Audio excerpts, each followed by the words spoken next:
जोहार। नई दिशाएं में आपका स्वागत है। मैं हूं आपके साथ निधि कुमारी। जेंडर इक्वालिटी यानी पुरुष और महिला समानता, हमारे कॉन्स्टिट्यूशन में जेंडर के बेसिस पे किसी भी तरीके का डिस्क्रिमिनेशन नहीं किया गया है। जो अपॉर्चुनिटी पुरुष वर्ग को दी गई है वही अपॉर्चुनिटी महिलाओं को भी दी गई है। लेकिन अगर हम समाज पर एक नज़र डालें तो हवा थोड़ी बदली बदली नज़र आती है। महिलाओं की साथ जो भेदभाव है वो फिर चाहे घर में हो, सड़कों पर हो या फिर कार्यस्थल पर, एक आम बात ये होकर सामने आती है। और उसके साथ ही महिलाओं से संबंधित जो सामाजिक समस्याएं हैं वो अभी के वक्त में एक बहुत ही चिंता का विषय है।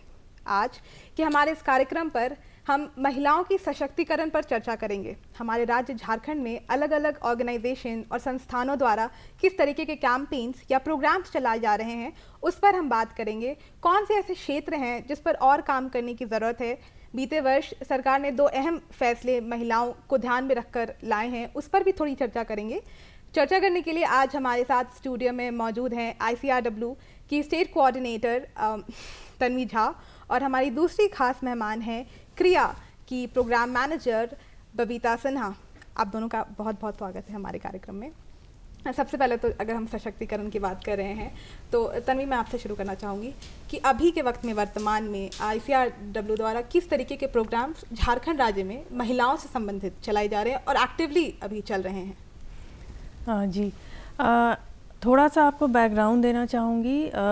ICRW एक शोध बेस्ड संस्था है, तो हमारा मेन ऑब्जेक्टिव है कि कैसे शोध के द्वारा ऐसे तथ्यों को सामने लाया जाए कि ये आंकड़े क्या कह रहे हैं कि कैसी स्थिति है किशोरियों की या महिलाओं की।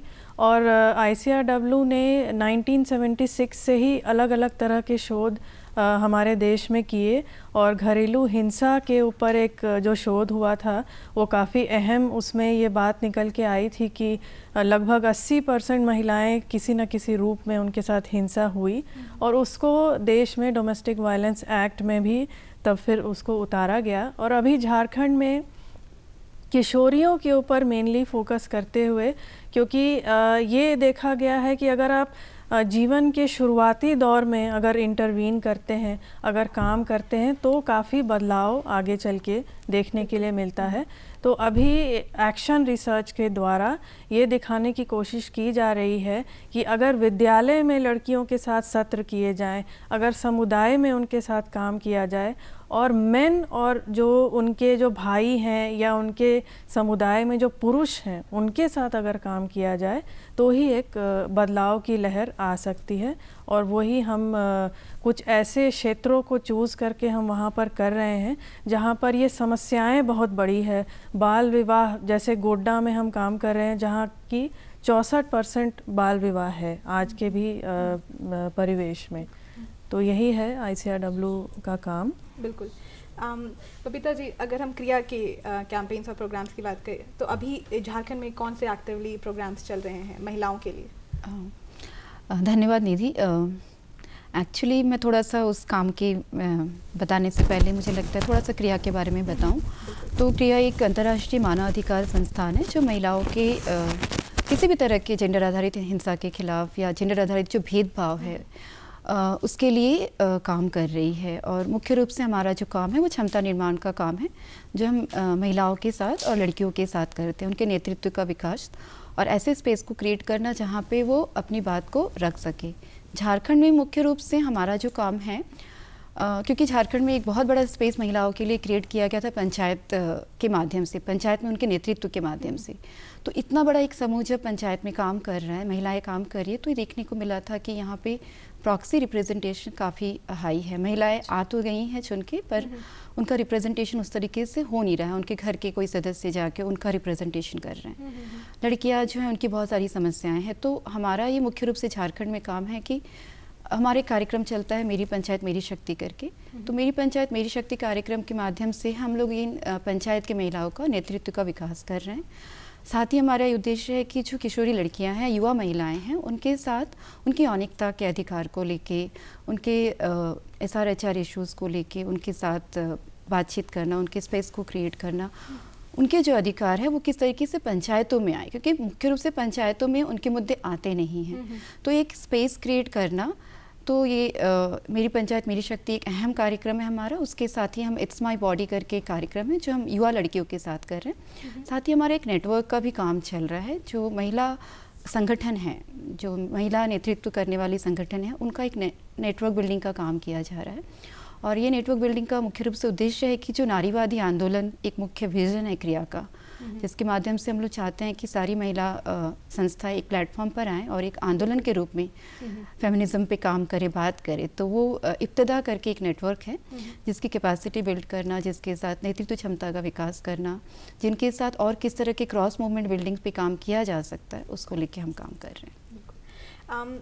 तन्वी, जैसा आपने कहा था कि चाइल्ड मैरिज पे आप लोग काफ़ी एक्टिवली काम कर रहे हैं। बीते वर्ष सरकार ने जो हमारी 18 वर्ष जो लड़कियों की शादी की उम्र है उसे बढ़ाकर 21 कर दिया है। इससे क्या लगता है कि क्या चाइल्ड मैरिज में किसी तरीके से मदद आ सकती है, या फिर ये जो फैसला है ये महिलाओं के लिए किस तरीके से मददगार साबित हो सकता है? देखिए, ये जो मुद्दा है ये काफ़ी एक कॉम्प्लेक्स मुद्दा है और इसके कई आयाम हैं जिसको कि समझने की ज़रूरत है, ना कि एक ब्लैंकेट अप्रोच में हम जाएं और तुरंत से हम उसकी अगर उम्र बढ़ा दें अगर एक लड़की की, तो हम ये समझ लें कि उसकी सारी समस्याएं दूर हो जाएंगी। तो थोड़ा सा इस पे और बताना चाहूँगी। जैसे बाल विवाह होता क्यों है? बाल विवाह होता इसलिए है क्योंकि वो एक पर्टिकुलर समुदाय में वहाँ पर पॉवर्टी होती है, वहाँ पर एक्सेस नहीं होता है गुणवत्तापूर्ण शिक्षा का, अपॉर्चुनिटीज़ नहीं होती हैं, परिवार के अंदर में जो लड़की है उसका वैल्यू बहुत कम होता है, उसको शुरू से यही बताया जाता है कि तुम घर के काम करो, और वो विद्यालय नहीं जा पाती है इसी वजह से, क्योंकि उसको घर के कामों में अपने छोटे भाई बहनों को भी उसको देखना होता है। तो इस वजह से क्या होता है कि वो ड्रॉप आउट हो जाती हैं स्कूल से। और एक ICRW का ही एक सर्वेक्षण है जिसमें ये बात निकल के आई थी कि जो एनरोलमेंट जब होता है तो ऑलमोस्ट सभी लड़कियों का एनरोलमेंट होता है विद्यालय में, लेकिन जब वो 8वीं या 9वीं में पहुंचती हैं तो लगभग 44% जो लड़कियां हैं वो ड्रॉप आउट हो जाती हैं क्लास 8 और 9 में। और ऐसी लड़कियों का जो रिस्क फैक्टर है चाइल्ड मैरिज के तरफ वो 3.4% ज़्यादा होता है। तो ये अब हमको समझने की ज़रूरत है कि जो ये वजहें हैं जिस वजह से चाइल्ड मैरिज हो रही हैं वो क्या उम्र बढ़ाने से वो ख़त्म हो जाएंगी या वो वहीं की वहीं रहेंगी समाज में। तो अभी हमें लगता है कि ज़रूरत ये है कि जो राइट टू एजुकेशन एक्ट है थोड़ा उस पर फोकस किया जाए। जैसे 6 से 14 वर्ष की का जो अभी है कि यूनिवर्सल एक्सेस होना चाहिए एजुकेशन के लिए, वो हटा के हमें थोड़ा लड़कियों का जो एजुकेशन है उसको 18 इयर्स तक हमको कंपलसरी करना चाहिए और उनको इंसेंटिव्स देना चाहिए ताकि वो अपनी शिक्षा, बहुत सारी योजनाओं में किया भी गया है पर वहाँ भी उसको मैरिज से लिंक किया गया है। फिर एक और जो काफ़ी एक महत्वपूर्ण बात निकल के आई थी, क्योंकि इन चर्चाओं में हम लोग काफ़ी जुड़े थे, बहुत सारे किशोरियों के साथ हमने बात की कि उनको क्या लगता है, क्योंकि किशोरियों के साथ हम लोगों ने समूह बनाया है, वो आती हैं, हम उनसे बातचीत करते हैं, तो उनका कहना है कि दीदी हमको अगर हमारा विवाह का उम्र भी बढ़ा देंगे ना तो भी हमारी शादी उसी उम्र में होगी जिसमें अभी होती है, क्योंकि हमारे सरकमस्टेंसेस ही अलग हैं। फिर और एक इसका आयाम है, जैसे मैं नाम नहीं लूँगी कौन से राज्य में, लेकिन एक राज्य में ऐसा किया गया कि 18 से बिलो जितनी भी शादियां हुई थी उनको नल एंड वॉइड कर दिया गया।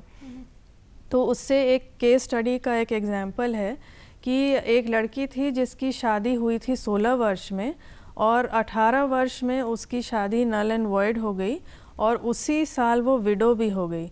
तो अब वो लड़की, उसके पास कोई राइट नहीं है प्रॉपर्टी के तरफ, उसके जो हस्बैंड हैं उनकी सारी प्रॉपर्टी भी किसी और को मिली। तो ये सारी आयामों को हमको समझना होगा, ये इतना कॉम्प्लेक्स है।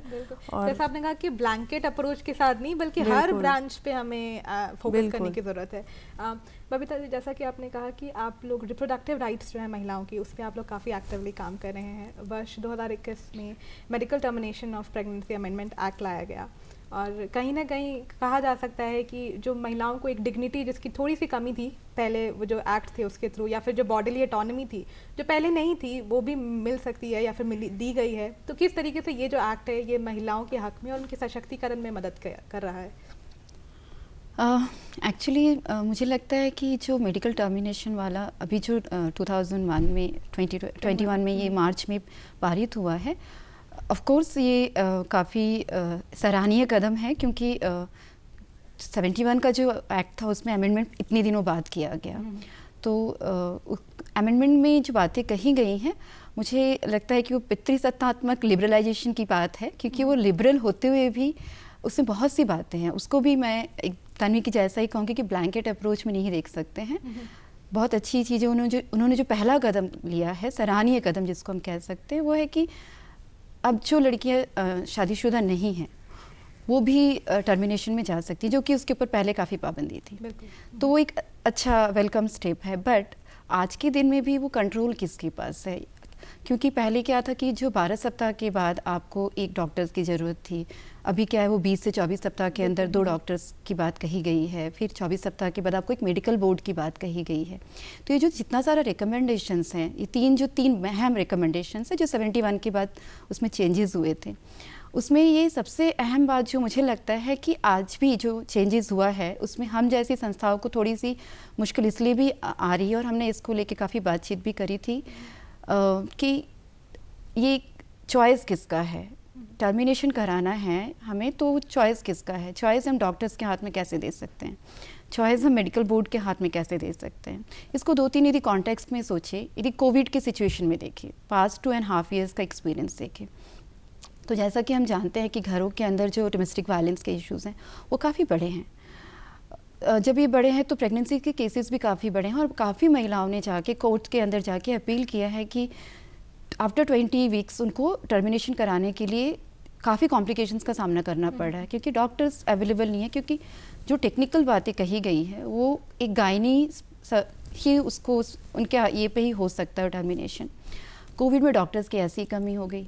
उसके बाद हम कह रहे हैं कि आपको एक बोर्ड की भी ज़रूरत होगी जो डिसीजन लेगा, और वो डिसीजन कब लेंगे? जब हम कह रहे हैं कि काफ़ी कॉम्प्लिकेशंस होगा, महिला के लाइफ के साथ कॉम्प्लिकेशंस होगा, बच्चे के जो ये है उसमें डिसेबिलिटी के चांसेस ज़्यादा होंगे, विकलांगता के चांसेस ज़्यादा होंगे। तो जो विकलांग महिलाओं का मंच है उनका भी उस पर काफ़ी अपोजिशन आया हुआ है। साथ में अब वो जो लड़कियां हैं, किशोरी लड़कियां हैं, यदि उनको टर्मिनेशन कराना है तो वो अकेली जाके नहीं करा सकती हैं, उनको अपने गार्जियन के साथ जाना पड़ेगा। तो मुझे यदि मैं एक नाबालिग लड़की हूँ, 18 साल से कम है, हाँ, तो मैं यदि एक नाबालिग हूँ तो मुझे हॉस्पिटल जाके ये सर्विस नहीं मिल सकता है। मुझसे फिर कहा जाएगा या तो अपने किसी गार्जियन को लाइए। इस तरह के टैबूज़ में क्या होता है कि ये जो चेंजेस किए गए हैं इसमें होता ये है कि ये क्रिमिनलाइजेशन किया जा रहा है, साथ ही साथ आप इसको पेनलाइज कर रहे हैं। तो जब आप अपराधीकरण कर रहे हैं तो उसके साथ साथ चांसेस खतरे के बढ़ जाते हैं। आप ऐसे सेफ्टी मेजर्स लेते हैं जो नॉन टेक्निकल हो जाते हैं, और उसमें फिर जिसकी वजह से जो उद्देश्य है कि मॉर्टेलिटी को घटाना, महिलाओं का चाइल्ड मॉर्टेलिटी पे काम करना है, तो वो कहीं बढ़ जाता है। ऐसे बहुत से उदाहरण हैं कि जहाँ पे लड़कियाँ इस डर से कि सोसाइटी क्या कहेगी, घर वालों को पता चल जाएगा, तो इंस्टेड ऑफ सेफ सेक्स और सेफ तरीकों पे बात करने की जगह पर हम उसको और ज़्यादा लेयर्स क्रिएट करते हैं, थोड़ा और डिटेल में इसको समझने की ज़रूरत है, और उसके बाद मतलब वो कॉन्सेंट के साथ साथ आप किसको दे रहे हैं ये अधिकार, वो थोड़ा देखने की ज़रूरत है। कि हम बहुत अच्छी बात है कि आपने उसको आगे बढ़े हैं आप, लेकिन उसको फिर आप कंट्रोल किसको दे रहे हैं, कैसे कंट्रोल करना, और आगे आप इसको किस तरीके से लेके जाना है। बिल्कुल जैसे कि हम अभी इस प्रेगनेंसी इस पे ही बात कर रहे हैं और अबॉर्शन पे, हमारे जो कंट्री है उसमें एक समस्या अनसेफ अबॉर्शन एक बहुत बड़ी समस्या है, जिसमें कितनी महिला जो हैं उनकी जान भी चली जाती है। और इसके साथ ही इसके साथ जो एक समस्या जुड़ कर आती है वो ये है कि सेक्स एजुकेशन की बहुत कमी है हमारे देश में। अगर हम मासिक धर्म की ही बात करें तो कितनी ऐसी लड़कियां हैं जिनको जब पहली बार मासिक धर्म आता है उनको इस बारे में कोई नॉलेज नहीं होती है, या फिर जब लड़कियां प्रेग्नेंट भी होती हैं तो 20-24 ये हफ्ता बीत जाता है और उन्हें कुछ आइडिया ही नहीं है कि शायद वो प्रेग्नेंट हो सकती हैं। तो इसको, इन सब बातों को ध्यान में रखते हुए कितना ज़रूरी हो गया है कि जो सेक्स एजुकेशन है वो बहुत ही अग्रेसिवली हम लोग डिसमिनेट करें, और एडोलेसेंट्स जो हैं या फिर जो टीनेजर्स हैं उन्हें हम इस बारे में बताएं, क्योंकि स्कूल्स में भी, और मैं सिर्फ गांव की स्कूल्स नहीं, अर्बन स्कूल्स में भी कई बार ये जो चैप्टर्स हैं उनको स्किप कर दिया जाता है, घर में भी इस बारे में ज़्यादा बात नहीं हो रही है। तो कितना ज़रूरी है हमारे कंट्री में कि अभी हम बच्चों में सेक्स एजुकेशन जो है वो बिल्कुल देना शुरू करें। बिल्कुल, ये तो बहुत ही ज़रूरी है कि इन मुद्दों पे बात हो, और जब तक ये बात विद्यालयों में नहीं होगी, जब तक बच्चों के साथ ये बात नहीं होगी, वो कभी भी सोसाइटी में ये चीज़ें नॉर्मलाइज नहीं हो सकती हैं। तो जैसे अभी हम लोग क्या कर रहे हैं कि हम लोगों ने ऐसे करिकुलम्स डिज़ाइन किए कि जिसको हम विद्यालय में ले जाते हैं और क्लास 6 से लेकर 12 तक के बच्चों के साथ जैसे यही मुद्दे हैं, सेक्सुअल रिप्रोडक्टिव हेल्थ हुआ, मेंस्ट्रुअल हाइजीन हुआ, बॉडी मैपिंग हुआ, इन चीज़ों को हम बच्चों के साथ विद्यालय में करते हैं।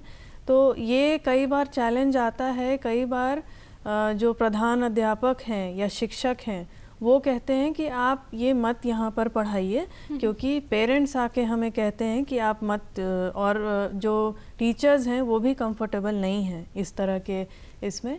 लेकिन धीरे धीरे जब हम लोगों ने ट्रेनिंग्स की और हेडमास्टर्स की अलग से ओरिएंटेशन की कि क्यों ज़रूरी है ये, तो आज वो भी उसमें उन चर्चाओं में पार्टिसिपेट कर रहे हैं। और सबसे अच्छी बात है कि लड़के और लड़कियां दोनों मिलकर के जैसे बॉडी मैपिंग जैसे सत्र हैं वो उसको करते हैं और समझते हैं कि अब ये बहुत इम्पॉर्टेंट है, क्योंकि मेंस्ट्रुएशन की वजह से कई जो लड़के हैं उनकी बहनें स्कूल नहीं आती हैं क्योंकि बाथरूम नहीं है स्कूल में। तो वो अब इन समस्याओं को समझते हैं कि क्यों उसका क्लास छूटे, अगर वो मेंस्ट्रुअल पीरियड में है तो उसको भी एक्सेस चाहिए स्कूल का। तो बिल्कुल, और एकदम किशोरावस्था में इन बातों पर बहुत ज़्यादा चर्चा होनी चाहिए, घर में भी और विद्यालय में भी। बिल्कुल।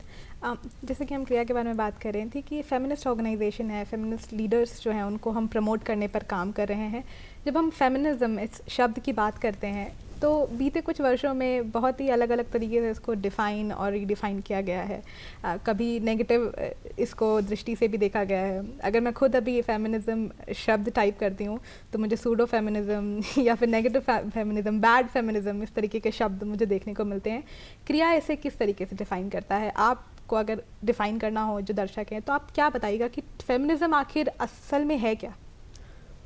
सो मैं कोट अनकोट यदि कहूँ तो जैसा आपने कहा कि ये फेमिनिज्म टर्म से भी लोग काफ़ी डरते हैं। बिल्कुल। तो मुझे ये कहना है कि पहले हमें समझना होगा कि फेमिनिज्म का मतलब क्या है, किस तरीके से फेमिनिज्म का मतलब संस्थाएं लेती हैं जो महिलाओं के लिए काम करती हैं। तो प्लेन शब्दों में यदि कहूँ तो महिला आधारित किसी भी तरह का भेदभाव, चाहे वो जेंडर आधारित हो, चाहे वो किसी धर्म के आधार पे किया जा रहा है, किसी जाति के आधार पे किया जा रहा है, वर्ण के आधार पे किया जा रहा है, उनके आर्थिक आधार पे किया जा रहा है या किसी भौगोलिक परिस्थिति के आधार पे किया जा रहा है, तो ये सारे भेदभाव के खिलाफ हम बात करते हैं।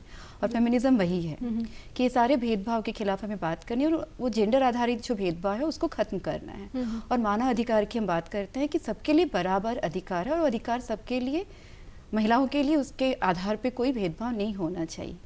तो ये जो कहना है कि जो फेमिनिस्ट महिलाएं होती हैं वो पुरुषों के खिलाफ बात करती है, महिलाओं के लिए बात करने का मतलब ये नहीं होता है कि हम पुरुषों के खिलाफ बात कर रहे हैं। इसका बिल्कुल मतलब ये है कि हम अधिकार की बात करते हैं, समानता की बात करते हैं। ये बहुत प्रचलित है कि फेमिनिस्ट महिलाएं घर तोड़ू होती हैं, वो घर तोड़ देती हैं और वो अलग ही तरह का एक समाज की परिकल्पना करती है।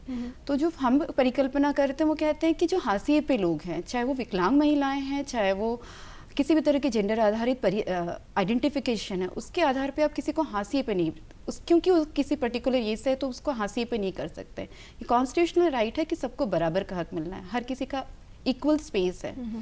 तो ये बिल्कुल ही मुझे लगता है कि गलत अवधारणा है और फेमिनिज्म को समझने के लिए आपको ह्यूमन राइट्स डेमोक्रेटिक प्रोसेस को समझना होगा। और ये कोई शुडो और इस तरह की बात नहीं है, ये बिल्कुल ही एक अधिकार और स्पेस क्रिएशन की बात है। जब हम फेमिनिज्म की बात करते हैं तो हम चॉइस की बात करते हैं, राइट्स की बात करते हैं, इक्वालिटी की बात करते हैं। और ये सब जब हम करते हैं तो थोड़ा डर सबको लगता है। तो शायद मुझे ये भी लगता है कि ये पूरा क्रिएट करने की कोशिश की जाती है कि बोलती हुई महिलाएं, अधिकार की बात करती हुई महिलाएं उस सिस्टम पे प्रहार करती है जो सिस्टम काफ़ी दिनों से अप्रेसिव रहा है।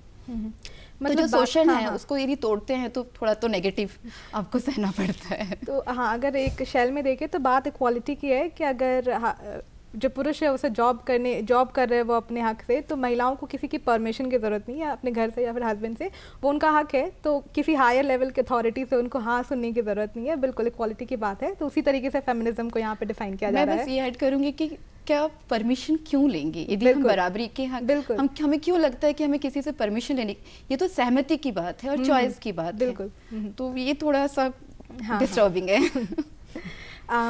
अगर हम झारखंड में, जिस तरीके से आपने कहा कि गोड्डा में भी कैंपेन्स चल रहे हैं और अलग अलग जगह पे कैंपेन्स चल रहे हैं झारखंड में, तो जब आप महिलाओं से संबंधित इन विषयों पर काम करती हैं, तो क्या कुछ अभी हमारे राज्य झारखंड में कुछ मेजर चैलेंजेस सामने उभर कर आते हैं? जी, एक्चुअली झारखंड एक बहुत ही डाइवर्स स्टेट है। तो आप अलग अलग रीजन्स में, जैसे झारखंड में 5 रीजन्स हैं, अलग अलग रीजन्स में जाते हैं तो आपको ट्राइबल कम्युनिटी भी मिलती है और नॉन ट्राइबल कम्युनिटी भी मिलती है, और हर कम्युनिटी की अपनी एक अलग समस्या होती है। तो वही जैसे कहते हैं कि ब्लैंकेट अप्रोच में आप नहीं जा सकते हैं। तो आप अगर कहीं भी काम करने जा रहे हैं तो सबसे पहले तो आपको उस समुदाय को समझना पड़ता है कि अगर बाल विवाह के ही मुद्दे पे काम कर रहे हैं या ट्रैफिकिंग के मुद्दे पे, तो क्यों हो रहा है। तो जैसे ओबीसी कम्युनिटी है गोड्डा में, तो वहाँ पर बहुत ज़्यादा प्रेवलेंस है चाइल्ड मैरिज का, क्योंकि सोशल नॉर्म्स वैसे हैं, उनके कस्टम्स वैसे हैं कि वो डिले नहीं कर सकते हैं मैरिज को। लेकिन अगर आप ट्राइबल कम्युनिटी में आते हैं तो वहाँ की समस्याएं थोड़ी अलग है। वहाँ पर काफ़ी एक तरह से बोलेंगे कि थोड़ा राइट्स उनको मिला हुआ है, मोबिलिटी मिला हुआ है गर्ल्स को, लेकिन उनको एक सही दिशा, एक एजेंसी उनकी नहीं तैयार हुई है कि वो ये समझ पाएँ कि उम्र के इस मोड़ पे मेरे लिए क्या इम्पोर्टेंट है। क्या मुझे जैसे एक ढोकू प्रथा होती है जिसमें वो लिव इन होके रह सकते हैं, तो अगर मैं लिव इन होके रह रही हूँ तो वो एक सेफ स्पेस है या नहीं, मेरी डिसीजन सही है या नहीं, मुझे इस उम्र में शादी करनी है या नहीं, उस पर मेरा कोई भी ओरिएंटेशन नहीं है। तो ये अलग अलग तरह की समस्याएं हैं। जैसे अगर आप उनका गवर्नेंस का भी स्ट्रक्चर देखेंगे तो कहीं पर जो ट्रेडिशनल गवर्नेंस है, हम कई ऐसे गांव में गए हैं जहां पर पंच भद्र होते हैं, जैसे संथाल गांव में, तो वो ही सारे डिसीजंस लेते हैं गांव में। तो अगर विवाह से जुड़ा हुआ डिसीजन है तो वो ही लेते हैं, तो उनके साथ फिर हम काम करते हैं, उनको ओरिएंट करते हैं। तो अलग अलग जगहों में अलग अलग तरीके से काम करना होता है। और सिस्टम लेवल पे अगर आप जाएंगे तो बहुत सारे स्कीम्स, बहुत सारे एक्ट्स, जिस पे अभी बबीता भी बात कर रही थी, वो हैं, लेकिन अगर आप जाते हैं किसी गांव में तो आपको कुछ भी नहीं दिखता है ऑन द ग्राउंड। लेकिन एक बेसिक अवेयरनेस है लोगों में, वो जानते हैं कि 18 साल की उम्र में शादी होती है, लेकिन उससे जुड़े हुए जो और आयाम हैं, क्या पेनलाइजेशन है, वो सारी चीज़ें, और क्यों नहीं होना चाहिए शादी, वो भी पता नहीं है। जैसे आपने कहा कि बेसिक अवेयरनेस जो है वो पूरी तरीके से जो हर प्रोग्राम्स चल रहे हैं या फिर किस तरीके के लॉज है, वैसी अवेयरनेस लोगों के बीच में अभी उसकी कमी है। इसी से मिलता जुलता सवाल मेरा आपसे ये है बबीता जी कि हमारे पास एक्ट्स हैं, हमारे पास प्रोग्राम्स हैं, आपने हर चीज़ों को क्रिमिनलाइज कर दिया कि अगर ये इशू हो रहा है महिलाओं के साथ तो आपको हम इसके अगेंस्ट हम आपको सज़ा दे सकते हैं। लेकिन अगर लोगों को पता ही नहीं है, अगर महिलाओं को उन राइट्स के बारे में पता ही नहीं है, तो फिर उसका ज़्यादा कुछ मकसद हो नहीं पाता है, जो उसका पर्पस है वो सॉल्व नहीं कर पाते। तो अवेयरनेस किस तरीके से आप क्रिएट कर रहे हो और कितना ज़रूरी है अभी, ठीक है, कि हम बहुत ही जुड़ कर हर लेवल पे अवेयरनेस क्रिएट करें महिलाओं के बीच में या फिर हर सेक्शंस में? अवेयरनेस बहुत ज़रूरी है, और अवेयरनेस के लिए जो क्रिया काम कर रही है वो क्रिया झारखंड के 24 जिला में ही काम कर रही है। जो हमारा इब्तदा नेटवर्क है उसके माध्यम से जो क्षमता निर्माण का काम है वो महिला नेतृत्व के विकास के लिए ही काम कर रहे हैं हम लोग। मुख्य रूप से हमारा काम है कि जो ग्रामीण स्तर पे जो हमारे पंचायत प्रतिनिधि महिलाएं हैं उनका एक कलेक्टिव बनाना, उनके नेतृत्व विकास के लिए उस तरीके के काम पे क्या क्रिया ने मॉड्यूल्स डेवलप किए हुए हैं। जेंडर आधारित मॉड्यूल्स हैं या सेक्सुअलिटी आधारित मॉड्यूल्स हैं, स्पेस अपना एक्सेस को लेके कैसे काम करना है इसको लेके मॉड्यूल्स हैं। तो उस मॉड्यूल के आधार पे एक समुदाय में जाके जो कलेक्टिव है, विमेन कलेक्टिव है, युवा महिलाओं का कलेक्टिव है, उसके साथ बातचीत करना, उनकी एक समझ डेवलप करना और फिर वो ग्राम सभा तक कैसे आए उन मुद्दों पे काम करना, एक बहुत ही इम्पॉर्टेंट स्पेस है हमारा जिसमें हम काम कर रहे हैं। साथ ही साथ हमारा ये भी काम है कि हम देखते हैं कि जो मुद्दे हैं वो किस तरीके से ऊपर की तरफ भी आए, कि वो क्षमता विकास तो हो गया वहाँ पे महिलाओं ने, क्योंकि तन्वी ने जैसा कहा कि बहुत गैप है, क्योंकि यदि आप देखें तो 50% से ज़्यादा महिलाएं पंचायतों में जीत कर आती हैं, पर वो रिप्रेजेंटेशन कौन करता है, अधिकार किसके पास है। यदि रियल टाइप से यदि वो अपनी पंचायतों में आके बात करें तो एक बहुत बड़ा मैं कहूँगी अचीवमेंट होगा, पर वो हो नहीं पाता है। तो जब वो खुद आएंगी, खुद के मुद्दों को लेकर आएंगी, खुद की बातें करेंगी, तो वो सारे एंटाइटलमेंट्स जो उसको भी एक्सेस कर पाएंगी।